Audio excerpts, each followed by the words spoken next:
What's up, everybody? Welcome into another episode of That Dynasty Show. As always, I'm your host, Mikey Ostrowski, and today we are going to be going over our top 12 Dynasty wide receiver ones. So it'll be pretty identical to our running back video where we'll take a look at my ranking, we'll take a look at Tyler's rankings, and then we'll form a consensus based off of that. And we also have a couple of honorable mentions that we'll probably bring up throughout the video as well.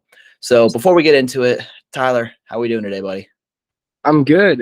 Just wanted to give a quick shout out to the people who've been supporting us so early on. You guys have been some big motivators to put some more content out, and we're excited to get another video out for you guys. I'm excited to disagree with you some more as well. You know what, dude? I think that's what my favorite thing is about our channel is that so many people they'll go on there with their buddies and they'll just sit there and they'll agree on everything. And you and I are not afraid to duke it out on camera. And I will tell you why you're wrong. You'll tell me while I'm wrong. I'm always right though, so save your breath, buddy. But no, it's been a lot of fun. I'm having a lot of fun with it, and I too want to reverberate those words. Very appreciative of those of you who are subscribing, liking the videos, leaving comments. I know there's a couple of you joining the Discord. I would love to see even more of you join the Discord because it's a very easy way that we can get a conversation going, talk to you about your team, have some takes with you, and just have a good time and chit chat here and there. But anyway, we'll go ahead and hop on into our video here. And Tyreek Hill, he is our wide receiver 12. He's my wide receiver 11 for Dynasty. And Tyler, he's your wide receiver 16. So you're pretty low on him, a lot lower than most that I know. So I'm going to go ahead and let you start this one off. Yeah, Tyreek Hill is an excellent football player. We know that, right? But he just got a massive downgrade at quarterback. I think people are concerned with Jaylen Waddle taking away volume. I don't really think that's a concern when he's leaving Travis Kelce that got as many targets as he did. Granted, Tyreek Hill also is a guy who he didn't really dominate targets. He didn't need to in Kansas City, but he loses that deep ball that he had, that deep ball opportunity that he had with Patrick Mahomes. I'm happy for him getting a big contract, of course, but yeah, it's hard for me to take him with an unproven quarterback over some of the other younger guys that I know are talented.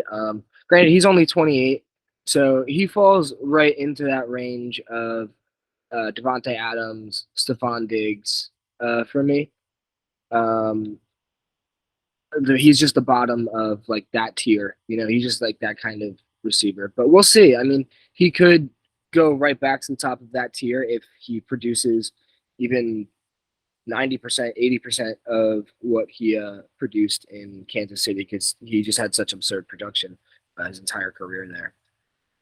Yeah, I don't disagree, right? Going from all right, first and foremost, I'm on Tyreek Hill's stat page, and you know how his nickname is Cheetah? Did you know he also has a nickname, Ty Freak? I did not know that.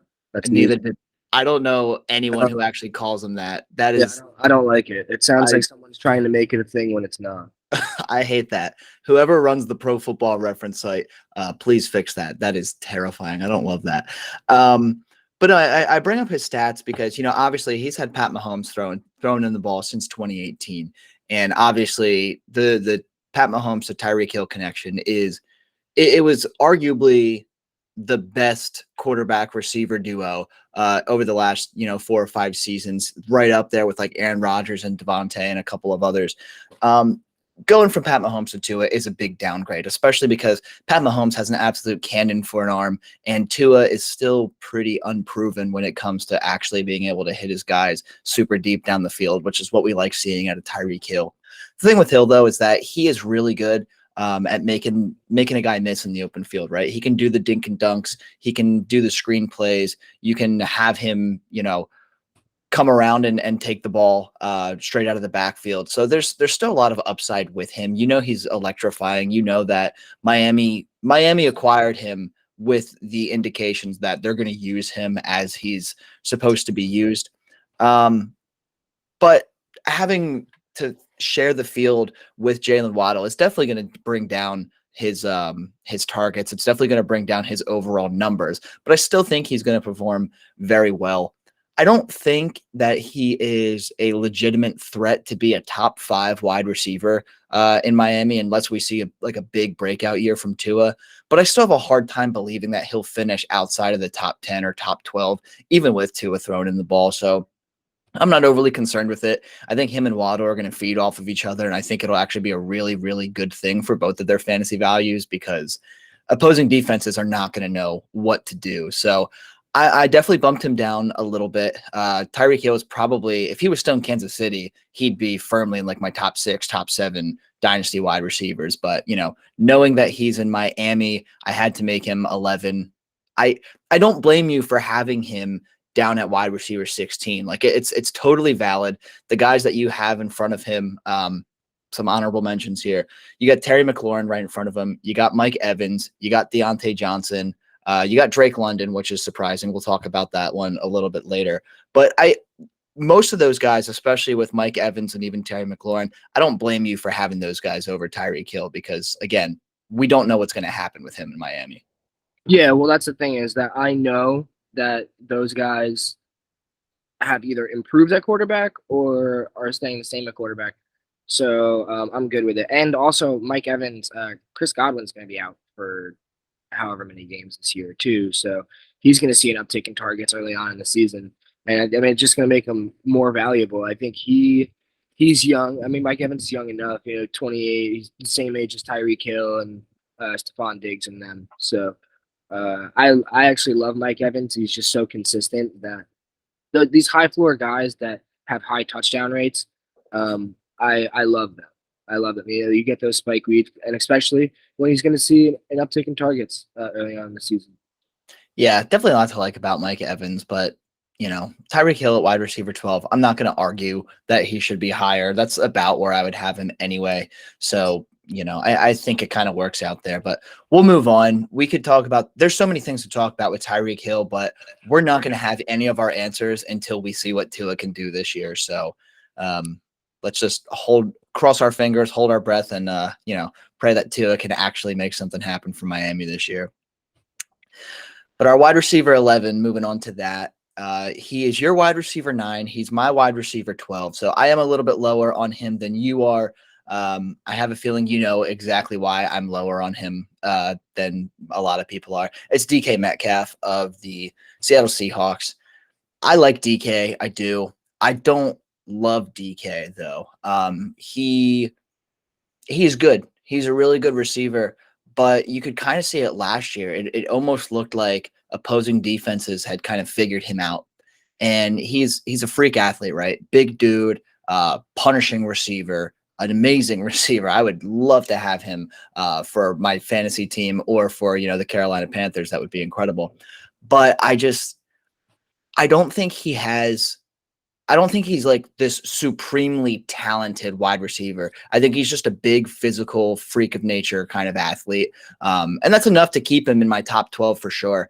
But I do think that opposing defenses has figured him out. And I mean, the big elephant in the room is there's no more Russell Wilson, right? Losing Russell Wilson for that entire Seattle offense is abysmal. As of right now, his best options are Drew Lock and Geno Smith. Neither of those guys are going to, because Tyler Lockett's also there, right? And presumably Lockett's going to get his. And then you also have Noah Fant who's there, and presumably Noah Fant's going to get his as well.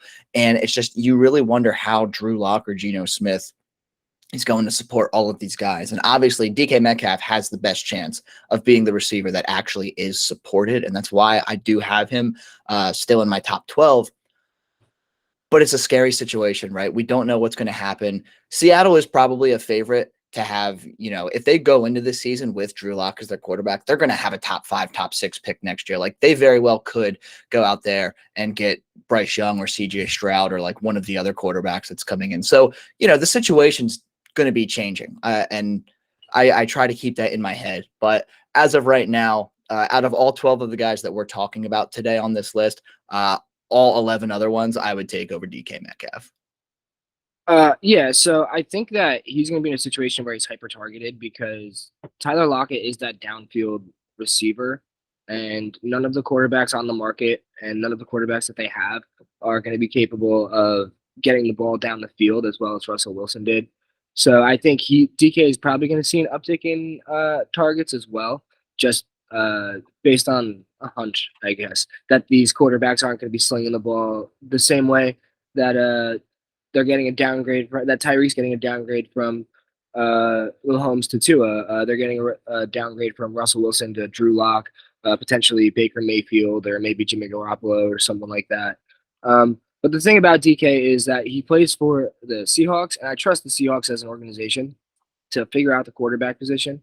I think I don't really know why they moved off of Russell Wilson. I think he has still had a couple of productive years left, and this team has a young core that's entering their prime with DK Metcalf, and they just drafted Kenneth Walker. But that being said, his highest finish in PPR was 7 in 2020. Granted, the Seattle offense took a step down last year. He finished 14th in 2021. So I don't know if his situation, like, he saw 130 targets last year, so at most he can probably see another 20 more maximum. I don't see how his situation improves much, but I do trust Seattle in the long term to figure out the quarterback position and or move DK Metcalf. Yeah. One or the other. Yeah, there's definitely a possibility that this is DK's last season with Seattle, right?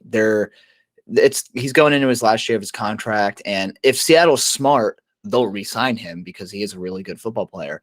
But it is a growing possibility, especially, we saw A.J. Brown shipped out of Tennessee. We see that Deebo wants out of San Francisco. DK is obviously not happy that they got rid of Russell Wilson. He was pretty verbal about that at some point this offseason. I wouldn't be surprised to see him play his last season in Seattle, and then it becomes a coin toss, right? Is he going to go to a good situation? Is he going to go to a bad situation? Is he going to go to a crowded offense? Is he going to go somewhere where he's going to be hyper targeted? There's a lot of ifs when it comes to DK Metcalf's immediate future. So we'll see what happens with him. Side note, never knew DK Metcalf's real name until just now. I love looking at this pro football reference site. Jaylen Zacharias Metcalf. Now that I know that his name is Jaylen Zacharias, I might need to bump him up a couple ranks because that's badass. Well, why? So then why do Decarius? I guess that's why we call him DK. But yeah, it's DE and then capital K. Decalen. So I guess that's where they get DK from. I was gonna say, because I mean DZ would make more sense. Dude, we should start calling him DKZ. That's badass. Yeah. Anyway, we'll move on from DK Metcalf. It's actually before we move on from him, right? I need to bring up his stats from the last couple of years. So in 2020, it was his second season. That was his big breakout year, right? 83 catches, 1,300 yards, and 10 touchdowns. Last year, he had the exact same amount of targets, but he had like 350 less yards. He did have 2 more touchdowns. He had 12 touchdowns last year, which is incredible. But we know that Drew Lock and Geno Smith is not going to support any of their receivers getting, 12 plus touchdowns. Maybe DK can stay in that 9 to 10 range, but he's definitely going to go down a little bit in those touchdowns. I don't know. I just worry because we saw him. He took a step back last year. I know Seattle just kind of looked a little iffy last year, and that's why they moved on from Russell Wilson, because I think that organization just kind of needed a little shakeup. But it does make me nervous that, the first 2 years of his career, he was averaging over 15.5 yards per catch. And last year he, had a little bit less reception, so a little less efficiency, but also only saw 12.9 yards per catch. And not that that's a bad feature by any stretch of the imagination, but that's not the type of numbers that you'd like to see out of your top 10 dynasty asset. So we'll see what happens. Like I said, he's a really good receiver. I do just worry that opposing defenses may have figured him out, but if he can ball out with Drew Lock or Geno Smith this upcoming season, then I'll be eating my shorts, right? Like that, then I fucked up. But we'll see what happens with him. We'll go ahead and move on to our wide receiver 10. And this guy we're both pretty close with. You have him as your wide receiver 10. I have him as my wide receiver 9. And I just brought him up. It's Deebo Samuel of the San Francisco 49ers. We know that he has not rescinded his trade request, so he still wants to be dealt out of San Francisco. I don't think it's actually going to happen. I think San Francisco would be lunatics to let Deebo walk out that building. With that being said, I mean, maybe they get forced into it if he decides to like sit out or something, but it doesn't seem like there are any reports that are indicating that he's going to sit out. So I would definitely count on having Deebo every single game in 2022, no matter where he's playing, despite if he gets injured or something like that. But Deebo's awesome, right? Deebo Samuel is a fantastic receiver. He is they kind of used him as a wide receiver running back hybrid last year, and we know that he was frustrated with that. So I would definitely say that San Francisco, if they do manage to hold on to Deebo, there's no way that they're giving him. He had 59 rushing attempts last year. There's no way that's staying a thing. Maybe they'll give him, somewhere between 20 and 30, but there is no shot that Deebo is going to let that happen and allow himself to continue being used as a running back, because you take really hard hits, right? There's a reason why running backs only last until their age 27, age 28 season, because those running backs, they take hard hits. And Deebo Samuel knows this. He doesn't want 60 attempts anymore. So I could see some of his fantasy upside drawing back a little bit, because we're not going to see those attempts. I mean, he had 8 rushing touchdowns as a wide receiver last year. That's absurd. But with that being said, even if you took away all 8 of his rushing touchdowns and all 59 of his rushing attempts, dude still had 77 catches for over 1,400 yards last year, right? Like he is a supremely talented wide receiver. He's a do-it-all kind of guy. You need him to dink and dunk, he can do that. You need him to go long, he can do that. You need him to make the contested catch, he can do that. He is a fantastic wide receiver, and, we both have him in our top 10. And he's sitting as our consensus wide receiver 10. So I have a feeling you're not really going to disagree with anything I just said, but you got anything to add on Deebo? No, I mean, he's a young guy that adds a lot to his value, of course. I think even if he does move on from San Francisco, anyone who invests in Deebo is probably going to try to use him as similarly as Kyle Shanahan did, or Kyle Shanahan, coach in San Francisco. It's not Kyle Shanahan. What's his name? What's that? What's the coach in San Francisco's name? Yeah, it's Shanahan, isn't it?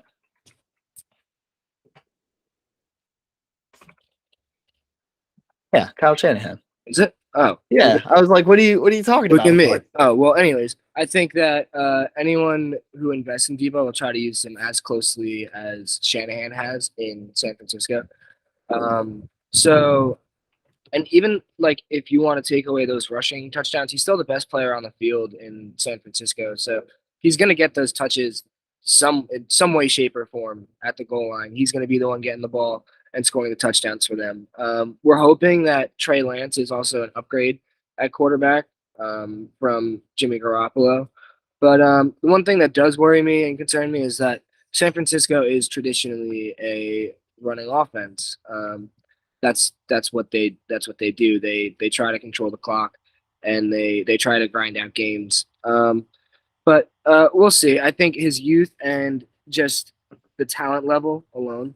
Of course, like we had health questions going into last season, but yeah, I like him a lot as wide receiver 10. It's hard to make an argument for me to put anybody else lower than him above him, really. Yeah, he's just reliable as they come, and it's kind of funny because you could tell that Deebo was going to be a really good football player early on in his career, and then he got hurt in that second year, and everyone decided that, hey, let's just forget about Deebo Samuel. It was a combination of that and Brandon Ayuk having a nice little breakout rookie season. But Deebo was always the best wide receiver on this team ever since he was a rookie in 2019. Like Deebo should have always been at the top of everybody's radar. And unfortunately, the injury bug kind of took him off of people's radar. But whoever had him this past season definitely had a really good time playing fantasy football. So, yeah, I don't really think there's a hell of a lot we can talk about more on Deebo. Obviously, if he does get traded or he decides to sit out or something, then yeah, we're gonna have to hop on here and talk about Deebo again. But for the time being, he is locked and loaded as a top 10 wide receiver in Dynasty, top 10 wide receiver in redraft. Like if you have Deebo on your team, just cross your fingers that he doesn't sit out. I really don't think he will. But that's the only threat to him being a top 10 wide receiver is a potential holdout. We'll go ahead and move on to our wide receiver 9. And this guy's interesting because we talked about him in our video. I believe it was last week when we talked about overrated players. And we both have him in our top 10 Dynasty wide receivers. He's your wide receiver 8. He's my wide receiver 10. I love him. I love the guy, right? Fantastic talent. One of the best receivers, one of the best young receivers in the entire league right now, in my opinion. But I hate his situation so much. It's A.J. Brown, previously of the Tennessee Titans and now of the Philadelphia Eagles. So I talked a lot about him in the video the other day. So I'll let you kick off with A.J. Brown here.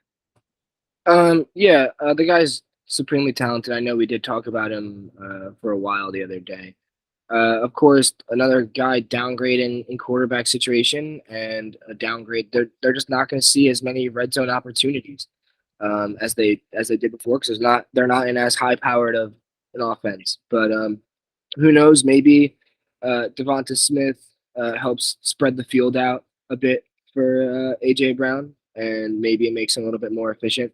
Like take some of the attention away because he didn't really have anybody behind him in Tennessee. There, I mean, I know we had Julio was a shell of himself. But so now I don't know. Maybe they start spreading the ball out and putting some air. And putting some air in the into the system over there in Philly. This is why I'm nervous about AJ Brown being in Philly. Is when he was in Tennessee, right? Tennessee is a run first offense, and we know this. We know that Ryan Tannehill is an average at best quarterback. He had one really good season when he first got to Tennessee, but after that, he settled back into being himself. AJ Brown was really good with him, but AJ Brown didn't have any target competition because you're right. Last year, it was just Julio Jones who was a shell of himself. The last couple of years in Tennessee, it was pretty much just the AJ Brown show. We saw Jonnu Smith kind of break out a little bit a couple years ago when he was still with Tennessee, but he was never a legitimate threat to AJ Brown's targets. It was pretty much, if it wasn't Derrick Henry carrying the ball, it was going to AJ Brown. And now he goes from Tennessee to Philly. Philly's very similar. They're a run-first offense. They have that hybrid quarterback of Jalen Hurts. They have a nice little running back trio between Sanders, Boston Scott, and Kenny Gainwell. There's a lot going on in that backfield, but there's also a lot going on, for the receivers, because now A.J. Brown is not only competing with Devontae Smith, but he's also competing with Dallas Goedert. And he has never had even one legitimate person to compete with him for targets. And now he has two legitimate players to compete with him in targets. And like you said, this is going to be a pretty spread out offense. I think Jalen Hurts is going to take a good step this year. I think he's going to have himself a nice, solid year. We were texting about this earlier. I'm a big believer in Jalen Hurts, but there's almost no world where a guy like Jalen Hurts throws for over 4,000 passing yards, right? Because with how he's used, he's going to be that guy. I would say a ceiling of like 37 or 3,800 passing yards, and then he's going to have himself somewhere between like 600 and 800 rushing yards, right? Because that's just how this offense is going to work. Even if we're optimistic and we give the guy 3,800 passing yards, realistically, if AJ Brown gets 1,000, right? Devontae Smith was just under 1,000 last year. Let's give him that as well. And then Dallas Goedert, I think he was at like 750 or something like that. Let's give him that. There is between 2,000 yards for Smith and Brown and then 750 for Dallas Goedert. There's less than 1,000 yards to go around. And that's not including, Quez Watkins, Zach Pascal, Jalen Reagor. It's not counting their running backs either. So I just feel like AJ Brown is going to have a very, very, very limited ceiling with Jalen Hurts. His best season to date is 70 catches for 1,075 yards and 11 touchdowns. And I don't think he's gonna. I would say that's his absolute ceiling in Philly is about 70 catches for over 1,000 yards and maybe 10 touchdowns if he's lucky. There's just he is so talented. He's so talented, but I hate this situation because of how much competition there is. Yeah, it's hard to get any more target concentration than he just had in Tennessee. And from what we've seen, I mean, Ryan Tannehill was probably a better downfield passer than we've seen from Jalen Hurts. But yeah, I mean, you just hope that the concentration is high enough. Um, I think it's probably uh, in the realm of possibility that AJ Brown and Devonta Smith finish within like 200 yards of each other, and maybe like 2 or 3 touchdowns apart. I think there's just such little competition behind them that, I mean, I don't know. You hope that Jalen Hurts can turn into a Dak Prescott. You know, there was a time when people thought that Dak Prescott couldn't be an elite quarterback and couldn't air the ball out. Here we are, and I thought he was just a quarterback that was big, and he rushed for 6 touchdowns a year. But he actually rushed. He didn't rush for any touchdowns last year. So maybe Jalen Hurts can be the next guy like that turns into that just develops and learns and gets better. You know. Yeah, we'll see what happens with him. And before we move on for AJ Brown, I just want to highlight this because it's kind of a big deal. So as a rookie, he was fully healthy for 16 games, and he finished as the wide receiver 21. Not bad for a rookie, right? A top 24 finish for any rookie wide receiver you're going to be excited about.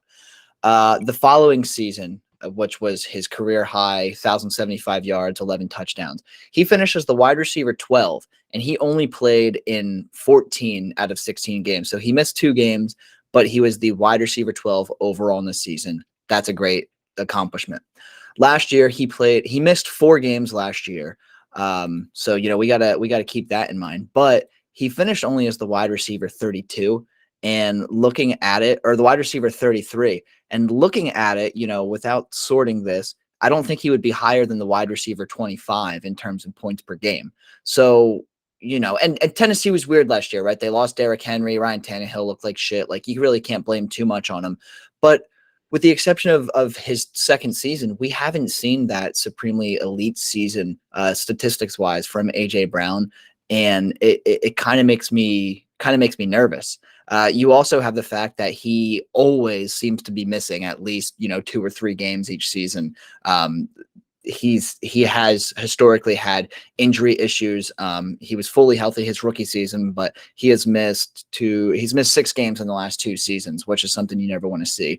And I think if we want to see AJ Brown hit his ceiling this year of being a top 15 wide receiver, a top 15 fantasy finisher, we're going to need to see him play a full season. And I just don't know if that's going to happen with AJ Brown, because he seems to always have some sort of ailment. He always seems to have the limited participant tag when it comes to practice. So you never know. We'll see what happens. But it actually looks like AJ Brown just turned 25 yesterday. So AJ Brown, happy birthday, because I know you're watching our channel. But yeah, I'm rooting for the guy. I am. But I can't take him out of my top 10, top 11 wide receivers for Dynasty, because he is that talented and he is so young. But damn, dude, I hate the situation so much. I really do. Yeah. But we'll go ahead on our next guy. Very controversial on this channel. Extremely controversial. Ironically enough, he's another guy that we talked about in our overrated video the other day. I had picked AJ Brown. You had picked this guy. I have him as wide receiver 6 in Dynasty, and you have him all the way down at wide receiver 12. So why are you hating on Davante Adams, buddy?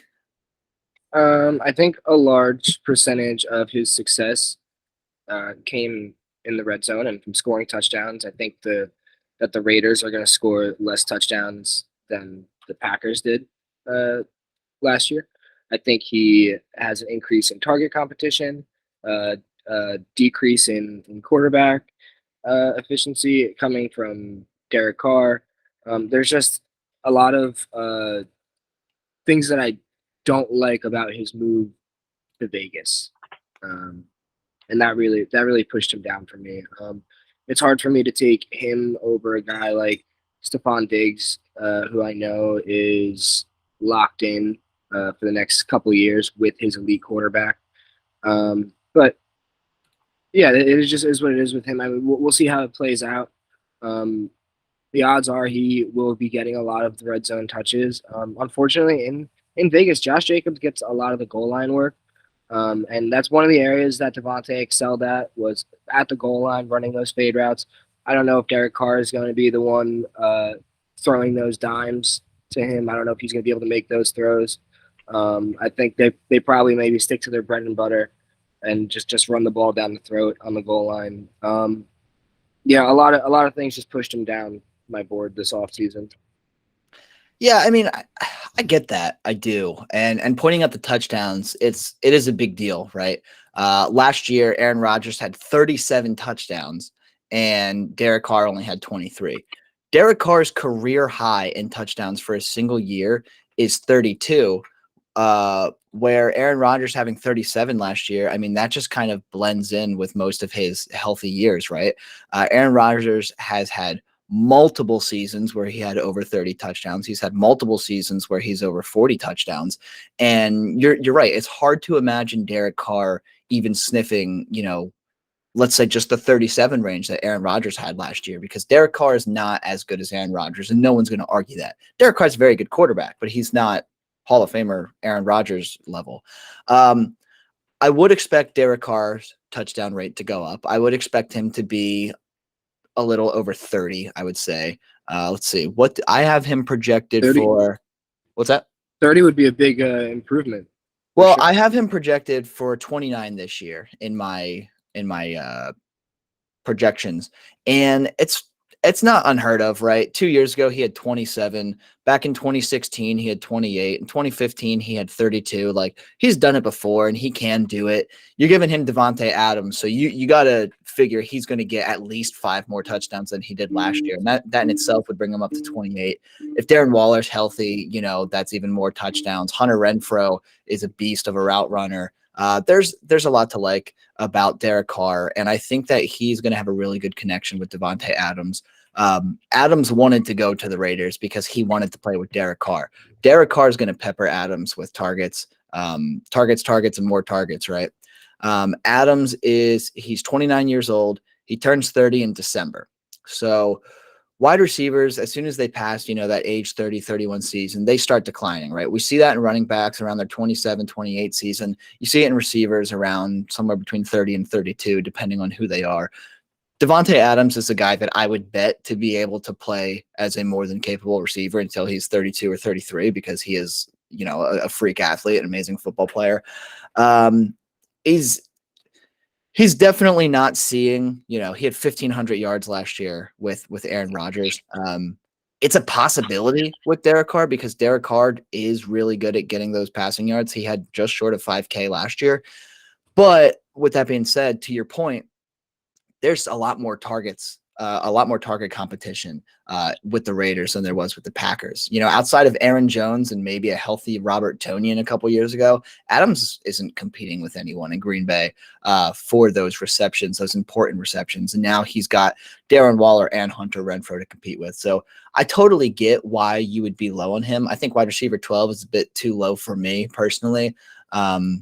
But I would say I might be a little optimistic having him at wide receiver 6, being that he is 29 and he is in a completely new situation. So I think it makes sense, and we balance each other out to where he falls in at wide receiver 8. I think that's a very good ranking for him in terms of Dynasty, given his age and his new situation. But that being said, wide receiver 12, buddy, that just seems so low to me.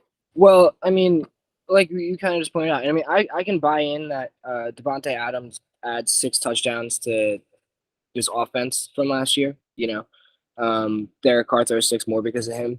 But when was the last time, and I haven't pulled up the stats to look at this, but when was the last time Green Bay had a receiver besides Davante Adams see 100 targets? Was it maybe Randall Cobb or Jordy Nelson, like however many years ago? Like, yeah, I don't even know. And Vegas has 2 guys. Hunter Renfrow saw 128 targets last year. I think it was 126. And Darren Waller, a healthy Darren Waller, sees 140 targets in the year. So there's only so many to go around. And I think the red zone work is kind of Josh Jacobs, who ran for 10 touchdowns last year, and I think they're going to kind of run him into the dirt the last year of his contract. I think they're gonna work him to the bone.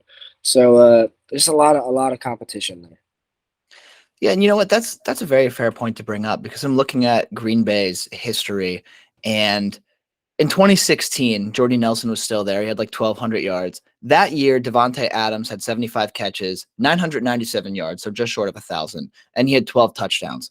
Obviously, you'd expect Aaron Rodgers to be able to support multiple guys like that. It's not a surprising, statistic. But he really didn't become this super elite guy until he was the only person in that offense. Like his big breakout year was 2018. He was 26 years old, 111 catches for just under 1,400 yards and 13 touchdowns. Like that was the season that put Davante Adams firmly in, that top 5 wide receiver in Dynasty conversation. And in 2018, when that happened, his biggest target competition was an age 32 Jimmy Graham. So it's definitely Davante Adams definitely could just be a beneficiary of having Aaron Rodgers and being Aaron Rodgers' sole only wide receiver, right? We don't know that. So that's a really good point. And I think I might need to relook into Davante Adams a bit this year and see how much I do believe in Derek Carr, because that's a good point. Yeah, I think it's a pretty good spot for him to fall here. I know you're really high on him, and a lot of people are really high on him too. I mean, when you look at startup drafts, he's going at what, like the wide receiver 1, 2, 3, 4, 5 in some spots. There's some spots where he's going ahead of Diggs and Deebo. I don't know if I can get behind that, but yeah, I mean, there's a lot of people that value him, so his value is still there just because of how elite of a football player he is. But like you said, he saw 170 targets last year, something like that. That's Michael Thomas level target share, you know. So it's hard to see him maintain that. Let alone there's no way to go up from it. That's for sure. Yeah, I would say very max. He's probably going to see about 135 to 140 targets this year. We know Vegas is going to be an air raid offense now that they've added Adams, and they trust Carr. Carr does throw for a bajillion yards each year. So I do think they'll be firing on all cylinders. I think there's going to be plenty of opportunity. Let me ask you this though before we move on from Davante. Are you going to be surprised if he finishes as a top 3 wide receiver this year, or would you not be surprised at all? Top 3, yes. You'd be surprised? Yeah. Wow. Very surprised. Okay. With when you have guys like Cooper Kupp, Jamar Chase, Justin Jefferson, Stefon Diggs, all like there's a handful of guys who I think are in better spots than him with better quarterbacks and like similar talent levels. Interesting. Yeah, I mean, I guess we'll see. And my stat projections, bless you. My stat projections, I do have Davante Adams finishing as the wide receiver 3 this year, only behind Cooper Kupp and Justin Jefferson. So we'll see what happens. Very exciting for sure to see what he's going to do now that he doesn't have Aaron Rodgers. Who knows? It definitely could be the Aaron Rodgers effect, and Davante Adams could be, I'm not going to say just an over average receiver. He's obviously an elite receiver, but I guess we'll finally see how much of his success did come from Aaron Rodgers when he's in this new situation. Yeah, we've seen a lot of not a lot of. I guess Jordy Nelson and Randall Cobb are really the only 2 examples of receivers that have left Aaron Rodgers, but those are the only 2 examples we have. So let's go with them and say that they had a huge decline. Jordy Nelson was regarded as a top 10 receiver while he was with Aaron Rodgers, and he left. I don't even remember where he went. It was so long ago, but yeah, he didn't produce anywhere near as. Didn't he go to the Raiders actually? I think that's what came to my head, but I didn't want to just throw it out there and sound like an idiot. I think he actually went to the Raiders, if I remember correctly. That's interesting, actually. That is funny. Well, hey, let's move on to our next guy. And you just brought him up when we were talking about Davante Adams. Stefon Diggs, so I'm looking at our top 29 wide receivers right now. This is the only guy that we have ranked the exact same. He's our consensus wide receiver 7. He's your wide receiver 7. He's my wide receiver 7. You like Stefon Diggs a lot. I like Stefon Diggs a lot. Everyone should like Stefon Diggs a lot. He is tied with Josh Allen for the foreseeable future. Diggs kind of had a quote unquote down year last year, and he still finished as the wide receiver 7 overall, right? And I don't even want to say it's a down year. It's just that in 2020, he popped off for over 1,500 yards and 127 catches, where last year he had 103 catches for 1,200 yards. I wouldn't really call that a down year. But comparatively speaking to what we did see in his first year in Buffalo, it wasn't as thrilling. And everyone's going to find some way to complain about what Stefon Diggs did last year. But it was just, he's only 28 years old. He doesn't turn 29 until the very end of November, which means that he's basically going to be playing this entire season at age 28. He's got another 3 to 4 years ahead of him, and he's going to be with Josh Allen for all of them. And I think that's a big reason why everyone loves Stefon Diggs, is because he's a proven commodity. He's had 4 seasons of 1,000+ yards, and he is tied with a top 3 quarterback in the entire NFL. Yeah, I think he probably this year finishes somewhere in between where he finished the last 2 years.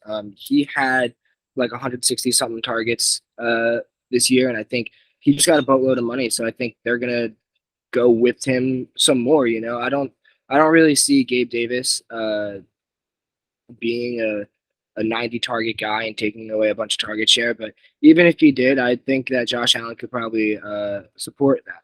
I don't think that Gabe Davis is any more productive or will take any more targets than Cole Beasley.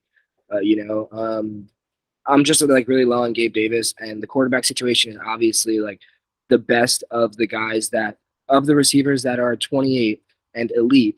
I think he's got the best quarterback situation. We know that this quarterback situation is going to work out, and we know that the Buffalo Bills are invested in him. So really safe here with Stefon Diggs. Yeah, very safe. When it comes to Gabe Davis, I do actually see him being a 90 target guy. I have him projected, for 89 targets, funny enough. But Stefon Diggs, I have him slated to be the most targeted player in the National Football League in 2022. Josh Allen loves the guy, right? He had 166 targets his first year with Josh Allen, and then last year he had 164. I have him projected for like 170 targets in 2022, and I know that might seem a little optimistic, but I mean, look at the last 2 years. He was 4 short of 170 targets and 6 short of 170 targets. Like, it's really not that outlandish to say that he could see 170 targets this year. That makes him a legitimate threat to be a top 5 wide receiver. I don't think there's a single world where he finishes outside of the top 10 unless he gets hurt. So Stefon Diggs sitting here at our Dynasty wide receiver 7, it's probably pretty damn safe. He's got weekly upside to win you your week, and he's never going to be that guy that goes out there and puts up a stinker for you, right? Like, maybe once a season he's due for a bad game, right? Like a 2-catch, 25 yards, 0 touchdown game or whatever. But 95% of the time, you're getting a top 12, top 15 receiver week in and week out with Stefon Diggs.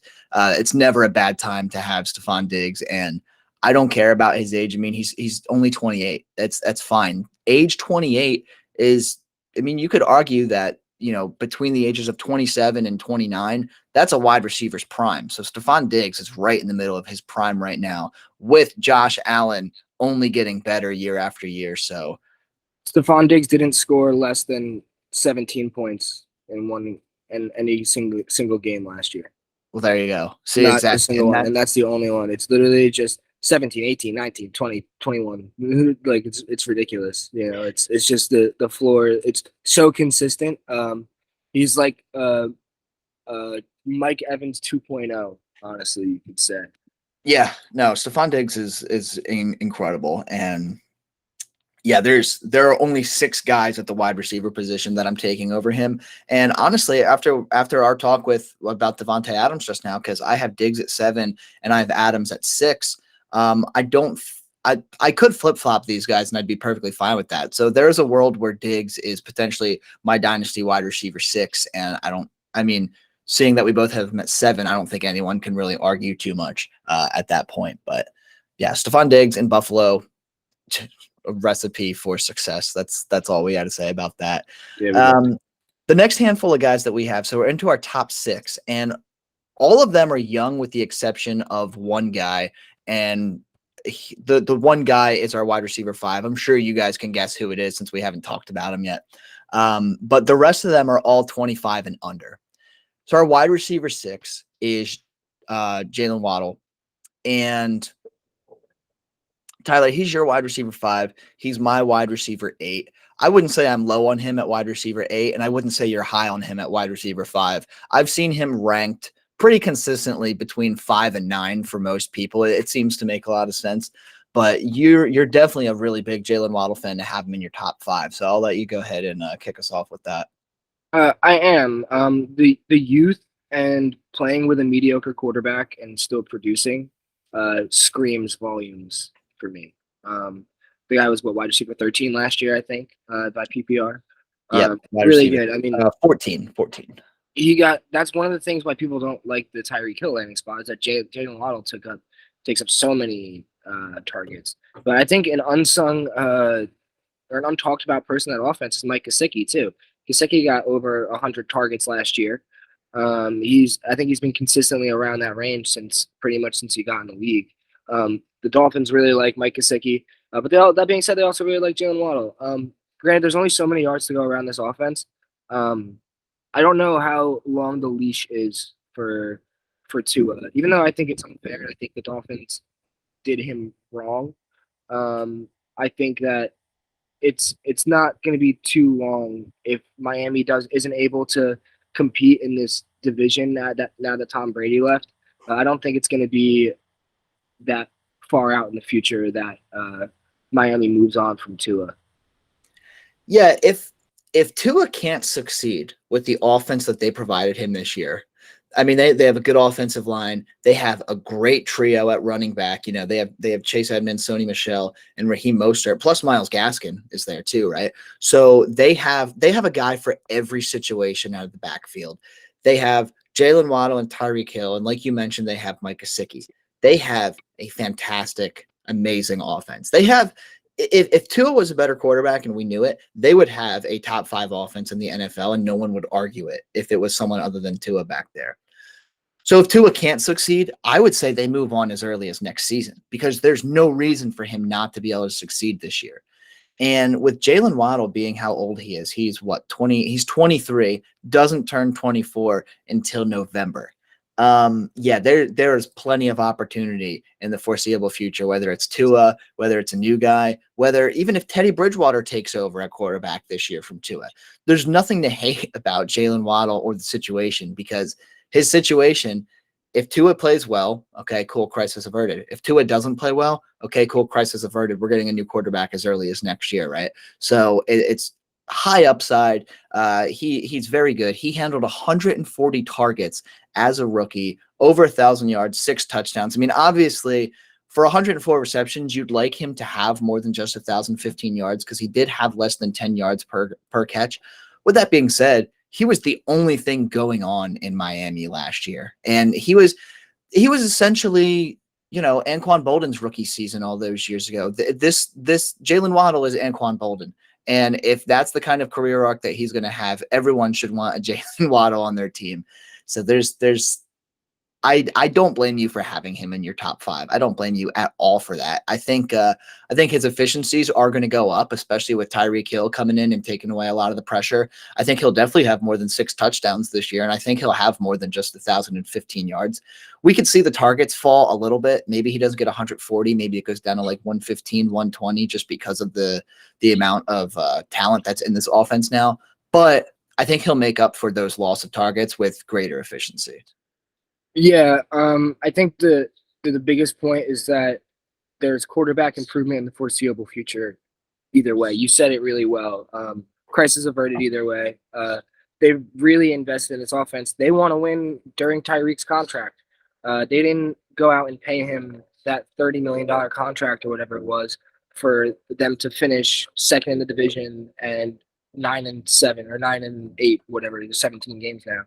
But yeah, I think there's a lot of, I don't want to say upside to be had, but because Tyreek's coming, but there is going to be more yards after the catch for him. And like you said, I think there's going to be more red zone opportunities. Um, and like you said, he was the only one in that offense last year who was able to produce. But Tua remembers that all the news is around Tyreek for a lot of reasons, obviously. But yeah, Jaylen Waddle, I think, could easily be the number one targeted receiver in this offense still next year. Yeah, I wouldn't be surprised. It could be a very even split between him and Tyreek. They could both see, a pretty similar target total. This year, I have Tyreek for 139. I have Jaylen Waddle for 124. And it wouldn't surprise me to see them both at like 130 to 135 if they kind of split those. But either way, they're both shoo-ins to be hyper targeted in this offense. And yeah, the concentration will be there. exactly. So, I have him at wide receiver 8, but I'm not going to get on you for having him in your top 5 because I totally understand the appeal with Jaylen Waddle for sure. So now we're into our consensus top 5, and we're going to talk about the only old guy left on this list, and it's that extraordinary receiver that just won a Super Bowl with Matt Stafford. It's Cooper Kupp, right? He's amazing. He had 145 catches. He was 53 yards short of having 2,000 receiving yards in 2021, and he also had 16 touchdowns. A lot of people think this came out of nowhere, but it didn't, right? 2020 was a weird year for the Rams. Jared Goff was awful. Obviously, they ended up shipping him away, and he's in Detroit now. Jared Goff was abysmal. That entire offense was abysmal in 2020. But in 2019, Cooper Kupp was a top 5 fantasy receiver. He had 94 catches, 1,161 yards, and 10 touchdowns with Jared Goff throwing him the ball. He's always been good. He's always been a really good receiver. 2021 did not just magically happen, and there's no reason to think he's not going to repeat with 1,900 yards. I'll tell you that right now. If you think that he's ever going to get 1,900 yards and 16 touchdowns in the same season again, you're way too optimistic. I love you for that because Cooper Kupp's the man, but it's not going to happen. However, Cooper Kupp is still potentially, he's guaranteed to be a top 5 wide receiver this year if he's healthy, right? You don't go from 1,900 yards and 16 touchdowns to falling outside of the top 10, even top 5 fantasy wide receivers. I would say a more realistic stat line is maybe about 1,500 yards and 12 touchdowns this year. But even if he gets that, he's got a legitimate chance to lead the NFL in receiving yards once again, especially with proving to have a very good chemistry with Matt Stafford. They're also bringing in Allen Robinson, who I think is going to do a lot of good work in taking some pressure off of Cooper Kupp. We saw last year, Cooper Kupp and Robert Woods, they were always a dynamic duo, but they played very different styles. And I don't necessarily know if Robert Woods was really opening up the field for Cooper Kupp as much as he could. Not that Cooper Kupp needs anyone to open up the field for him because he does that perfectly fine himself. But I do think having Allen Robinson on the opposite side is going to help big time. So we'll see what happens there. But I mean, you would not be the least bit surprised to see him repeat as the number 1 fantasy option this year, would you? No, definitely not. Grant, I mean, he got 190 targets last year, which is a lot. Definitely going to go down. Yeah, definitely. Allen Robinson is definitely the best quarterback that he's ever played with, but or best supporting receiver that Cooper Kupp's ever played with. He's definitely better than Brandon Cooks and Robert Woods. As good as they were in LA, he's still better than them. But the thing is, Matt Stafford threw the ball 600 times last year for 1 billion yards. So there's a lot of yards to go around this offense. If you want the actual number, Matt Stafford threw for 4,800 yards last year and 41 touchdowns. Pretty good. Pretty good. Almost like about 40% of this team's offense through the air came from Cooper Kupp.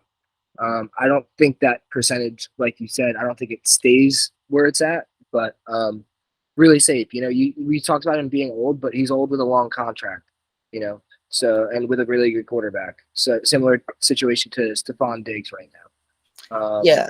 Really, really love Cooper Kupp and love his story too. Yeah, and he just turned 29, he's pretty much in the end of his prime, but you could definitely expect that top 5 year again this year, and he's not the kind of guy that as soon as he turns 30, he's just going to roll over and die out of nowhere. He'll be able to play at a fairly elite level for the next 2 to 3 seasons, and then even after that, he's still going to be a halfway decent option when he is 32, 33 years old. And he's tied with Matt Stafford, while he's still in his prime, and he will be with Matt Stafford for the next few years. So a lot to like about Cooper Kupp. There's only one thing to possibly dislike about Cooper Kupp, and that's his age. But even still, I'm going to take age 29, 30, and even 31 Cooper Kupp over a lot of guys in their 24 and 25 year seasons, right? So yeah, and he one thing that's cool about owning Cooper Kupp is that I feel like a lot of the things that he does and that makes him so good aren't based on athleticism. It's based on uh, really textbook route running yeah. and finding holes in defenses against zone coverage and just beating man to man coverage too. It was impossible to cover last year. So and like you said, it didn't come out of nowhere. Matt Stafford was obviously a huge upgrade at quarterback. So we love Cooper Kupp here. Yes, we do. You know who else we love at wide receiver 4 is T. Higgins. I love him a lot more than you do. You have him at wide receiver 6. I have him at wide receiver 3. I'm that high on T. Higgins that I have him in my top 3 dynasty wide receivers. Here's my thing with T. Higgins. Everything that people want AJ Brown to be is what T. Higgins already is. T. Higgins is amazing. 6'4", 215, big fucking dude. He has, as a rookie, he had 108 targets, and that was playing only half a year with Joe Burrow. Last season, he had 110 targets and only 14 games. He missed 3 games due to injury, and he had 6 touchdowns each of the last 2 years. I would say, especially with him only playing 14 games last year, that's his floor. He's established his floor as a 75 catch guy, 1,000+ yards, and at least 6 touchdowns every year. Playing in only 14 games last year, T. Higgins was the wide receiver 24 overall. However, he missed a lot of time in the first half of the season. If you sort it to the second half of the season, so week 11 through week 18, T. Higgins was a top 10 wide receiver, and he actually, let me see, did I have that right? Okay, between weeks 12 and week 18, so the last 7 games of the season, he was the wide receiver 7 overall, and he actually outscored Jamar Chase. And T. Higgins played in 6 of those games, and Jamar Chase played in all 7. So T. Higgins has the talent. He has the same upside that Jamar Chase does. Honestly, they're both going to be shoo-ins to have multiple games where it's like 30+ points each year, and they also have a very safe floor, each of them. The big thing that I love about T. Higgins is that he's paired up with, not only does he have Joe Burrow throwing in the ball, but he's paired up with Jamar Chase. There is never going to be a single play where they're both on the field and T. Higgins is pulling the top corner. And I think that's one of the biggest things with T. Higgins' situation, that I love him as a top 5 guy. He's going to be in Cincinnati for a while. They're not going to let him walk when his contract's up in a couple of years. They're going to keep this trio together of him, Chase, and Joe Burrow. And T. Higgins is going to be a massive, massive, massive beneficiary of getting to play with these 2 guys for the foreseeable future. So I love T. Higgins. We've seen his floor. Now I just need to see what his ceiling is going to be. Yeah, I love T. Higgins. I'm interested because a lot of people would say because he's behind Jamar Chase and because CeeDee just lost 160 targets that we'll get to in a couple minutes, but most people would have Jaylen Waddle and T. Higgins in the same tier, and then CeeDee just either at the very top of that tier or maybe in a tier by himself, kind of. But yeah, it's interesting to me. I mean, the guy, it wouldn't surprise me if him and Jamar Chase finished within like a point per game of each other either. He's super talented, and the Bengals did invest in him. He was their 2nd round draft pick. It was the 33rd pick of the draft, so it was the first pick of the 2nd round. They invested in him. I mean, he came out of a big school at Clemson, right? He went to Clemson. Yep. And I know you were big on him pre-draft, and it's worked out. The guy, he reminds me a lot of AJ Green. Ironically, when you watch him play, he kind of looks a little bit like AJ Green back in the day. So I kind of get some flashbacks there. But yeah, kind of him being behind Jamar Chase kind of pushes him down my rankings to what I have him wide receiver 6. Yeah, you have Uh, him at 6, I which can see I'm I can not going see to the get case upset for with you 3. about that. I can see the case for 3, but I would like to hear what sets him over CeeDee for you. I know you have them ranked like back to back, but I would like to see to hear what made that decision for you. Yeah, and we can just kind of segue right into CeeDee Lamb. So he's going to be our consensus wide receiver 3. He is your wide receiver 3. He's my wide receiver 4. So I do have T Higgins ahead of him, but in my mind, they're interchangeable, right? If I'm doing a startup draft and one of them's available, I lean T Higgins. But with that being said, I have a lot more exposure to T Higgins in my leagues than I do with CeeDee Lamb. So I could just as easily go with Lamb just so I can kind of diversify from league to league. And I'm not going to complain about it. Reason why is because obviously CeeDee Lamb was like a top 3, top 4 rookie pick where I was able to trade into my late first rounds of my dynasty drafts and get T Higgins at like 110 or 111, whatever the ridiculous thing was when he came in. But yeah, with CeeDee Lamb, it's not that I dislike him, and it's not that I like T Higgins significantly more than CD. They're like within a hair of each other. I love CeeDee Lamb. I was a massive CeeDee Lamb was my wide receiver 1, as he should have been for everyone in that class. And it doesn't surprise me that he is a top 3, top 4 guy in everyone's dynasty rankings. You're right. There's a lot more targets that are opened up now that Amari Cooper is out of there. However, my concern is that Amari Cooper is out of there. And CeeDee Lamb has been the wide receiver. I mean, stats aside, just looking at the football field, CeeDee Lamb has been the quote unquote wide receiver 2 for that offense, because Amari Cooper was the established veteran. You know, he had his presence. He would typically get the top corner coverage. Plus, CeeDee would take a lot of snaps, you know, out of the slot and everything like that too. I think CeeDee will be perfectly fine constantly getting the top coverage. I think he'll be perfectly fine without having Amari Cooper on the other side of the field. I just wonder. I think I'm just a little lower on Dallas's offense than I am on Cincinnati's offense. And that's why I think ultimately I have T over him, because I have more faith in Joe Burrow than I do Dak Prescott. I have more faith in the wide receiver tandem in Cincinnati than I do in Dallas. And Michael Gallup might start the year on short-term IR, because I don't know if he'll be ready to play come week 1.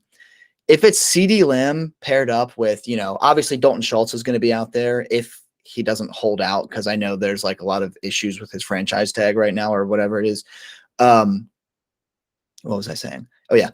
CeeDee Lamb is going to be hyper targeted for at least the first couple of weeks if there are injuries. But it does concern me because the only guys that are out there to help him, with the exception of Zeke and Tony Pollard, is going to be James Washington, is going to be Jalen Tolbert, I think his name is, the new guy they brought in. There's just a lot of question marks in this offense, and that's why I currently have T over CD. Yeah, well, so I'm a big believer in the Cowboys offense. Yeah, they did downgrade losing Amari Cooper, but we saw CeeDee was just so talented that it was any day now that he was going to be the number 1 receiver. I think, like you said, he's going to be hyper targeted. Cedric Wilson is also gone, who had a lot of targets last year. I think he had 60, 70 targets or something like that. I might be way off on that, but I think that's just off the top of my head. But that's a lot of vacated targets, and Michael Gallup being out for half the year. So that being said, if CD doesn't produce, then he could plummet down my rankings. He would definitely be below Waddle and T Higgins, because we haven't seen him put up the wide receiver 1 season yet that we wanted to in the first 2 years. And I don't know if maybe it's because he's compared to Jamar Chase and Justin Jefferson that we've been underwhelmed by him, but he hasn't exploded like we had hoped. He he's a guy who didn't really win you any games last year. He had a couple games where he had 20-something points, but he never had those big games that we saw from Cooper Kupp and all them. If he doesn't put up a lot better numbers, I think he's going to see like 160, 170 targets this year. I think he's going to be one of those guys. So if he doesn't put up mid to high end wide receiver one numbers with that kind of target share, then I'm totally off the CeeDee Dynasty train. Yeah, well, it's funny because they're two, even though they're vastly different players, right? T. Higgins is a big dude. CeeDee Lamb is, a smoother route runner, smaller guy, whatever. Their stat totals over the last 2 seasons, identical, like almost to a T. T. Higgins is older by a whole 3 months, so they're the same age. CeeDee Lamb has played in 32 games. T. Higgins has played in 30. T. Higgins has 141 catches for 1,999 yards, so 2,000 yards and 12 touchdowns. CeeDee Lamb has 12 more catches, but he only has 38 more yards, and he actually has 1 less touchdown. So through the first 2 years, we're seeing very similar stat lines between these guys, like incredibly similar stat lines for both of them. CeeDee Lamb has a path to a higher target total than T. Higgins does for sure. But I mean, he's had a higher target total than T. Higgins over the last couple of years anyway. Not by much, but he's already had that. So I can definitely see it makes sense. I'm in the minority having T. Higgins over CeeDee Lamb, and I know that. Just a big fan. But CeeDee Lamb does have a sky-high ceiling, presumably, right? If he had 111 targets his rookie year, he had 120 last year. He could go up to 150, 160 targets this year. And I wouldn't be the least bit surprised because he is the best player left in that Dallas offense. So, I mean, I'm not going to yell at you for having him over T. Higgins. And hopefully you can see where I'm coming from now, though, having T. Higgins slightly above CeeDee. Definitely. So let me just ask you really quick before we move on to, I guess the obvious ones. This one is probably going to be quick after this. But Yeah. do you feel better about T. Higgins if in a fantasy world Jamar Chase gets traded somewhere else? If Jamar Chase isn't there, do you feel better or worse about T. Higgins? Honestly, probably indifferent. Maybe a little bit better because then I just pointed out CeeDee is suddenly a massive target share waiting to happen, right? That could be T. Higgins. We saw what T. Higgins did as a rookie. Only had Joe Burrow for a couple of games. My cat is scratching at the door. It's very annoying. But T. Higgins only had Joe Burrow for a handful of games, and he was the only wide receiver, with the exception of Tyler Boyd, in that offense as a rookie. And T. Higgins was still able to reel in 67 catches, 908 yards, and 6 touchdowns. So I have complete faith that, if he does have that number 1 corner matchup, if Jamar Chase is for some reason ever traded from Cincinnati, I don't think Joe Burrow would ever let that happen in a million years. But I wouldn't be too concerned. T. Higgins is a fantastic receiver, and he could easily handle, the number 1 corner if he needs to. But luckily, he doesn't need to. So it's pretty sweet having T. Higgins in Dynasty right now. Yeah, gotcha. But we'll go ahead and move on. So we have our wide receiver 1 and our wide receiver 2. And you have Chase as your 1. I have Jefferson as my 1. So obviously Chase is my 2. Jefferson is your 2. No one's going to complain either way. As long as you have Jefferson and Chase in your top 2, I don't think anyone's going to fight with you over who should be over the other. They're both supremely talented. The only reason why I have Justin Jefferson over Jamar Chase is because we saw him do it in 2 seasons, and we've only seen Jamar Chase do it in 1 season so far. It's the only reason.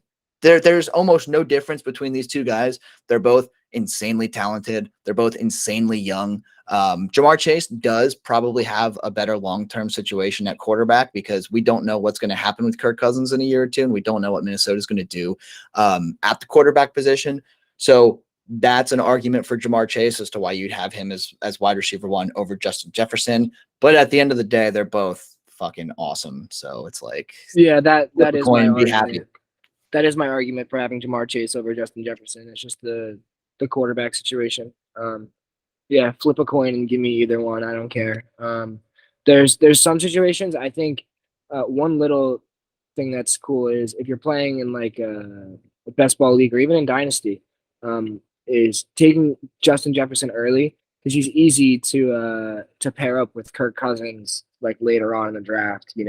Especially in one quarterback leagues, but even in Superflex, Kirk Cousins slides down the draft boards, and he's a perennial QB1, and you'll get spike weeks out of that for sure. Definitely, definitely. Well, no, no one's going to complain either way, right? I think in our Dynasty startup mock that we did, I think Chase went 5 and Jefferson went 6, or vice versa. You took Chase, right? You took Chase at the 5 spot. 105, yeah. And then the guy right after you took Jefferson. So they went back to back. They're, no matter what format you are, super flex or one quarterback. In one quarterback, Jefferson and Chase are arguably, you're probably taking Jonathan Taylor over those guys. But at the same time, neither Jefferson or Chase is falling out of the top 3. And then in super flex, they're not falling out of the top 7, top 8. So I don't really think we need to discuss these guys too much. If you're looking for content on Jamar Chase and Justin Jefferson, you could look literally anywhere because everyone is always obsessing over these guys. If you want us to talk more about these guys, we're more than happy to. Leave it in the comments. But I don't think there's a single thing we can tell you about Jefferson and Chase that you don't already know. They're both amazing talents. They're both young, and they're top 2 Dynasty wide receivers. There's no ifs, ands, or buts about it. Yeah, I think like the consensus rankings would tell you Justin or Jonathan Taylor over the receivers. But if you put me on the clock, I'm taking one of the receivers over Jonathan Taylor. Just to start off my dynasty team, I don't want to be handcuffed to a 23 turning 24-year-old running back, building my team around that. I think you can find production from running backs in other places. And yeah, just in terms of shelf life, I think that's why I would take him over Jonathan Taylor. But no, I mean, it's really just splitting hairs, how you want to build your team. Yeah, it's potato, right? It's anyone's guess, but that's going to do it for us here today on That Dynasty Show. Thanks for sticking with us as we went over, our top 12 wide receivers.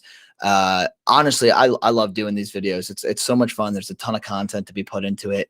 And I love arguing with you about Davante Adams more than anything because there's a lot there. But I will say, I do understand a bit more where you're coming from today after we kind of dove into the numbers and really took a look at some things. So not moving him outside of my top 7, but I do think I'm dropping him from 6 to 7 in my rankings as we speak, just because I get it. Yeah, I think that Twitter poll that you put up that we talked about finished dead even, 50-50. Dead even. Between it had like 100 something votes, like 130. There was 121 votes, 61 to Adams, 60 to Breece Hall. Dead even as it could possibly be. The most even poll that you've ever put up, I think. Yeah. Well, you know what's funny actually? So in the rankings, I just changed Diggs to my number 6, and I just took Adams as my number 7.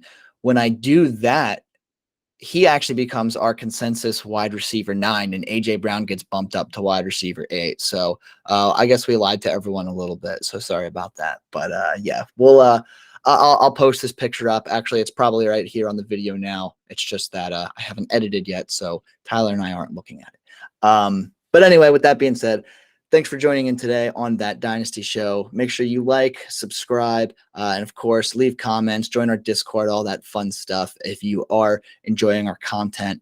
And before we wrap up, Tyler, any closing remarks? No, thanks for watching. Yes, like, subscribe, Discord. Let's get some conversations going. Let us know why you think we're crazy or why you think we're right, and why Mikey's always wrong. And you know what? While you're at it, in the comments, who's your wide receiver 1? Is it Jefferson or Chase? I'd love to see like where everyone else is leaning. Not that it matters because we just agreed to disagree on this one. But yeah, I'm just curious to see what the general consensus is. So leave us those comments, like, subscribe, all that fun stuff. Thanks. I want to know Davante Adams too. Where do you guys have Davante Adams ranked?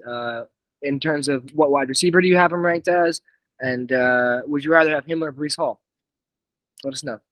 Well, make sure you're choosing Davante Adams for that because I can't have Tyler winning more votes on this damn poll. Anyway, Thanks for joining in today on That Dynasty Show, and we will see you next time.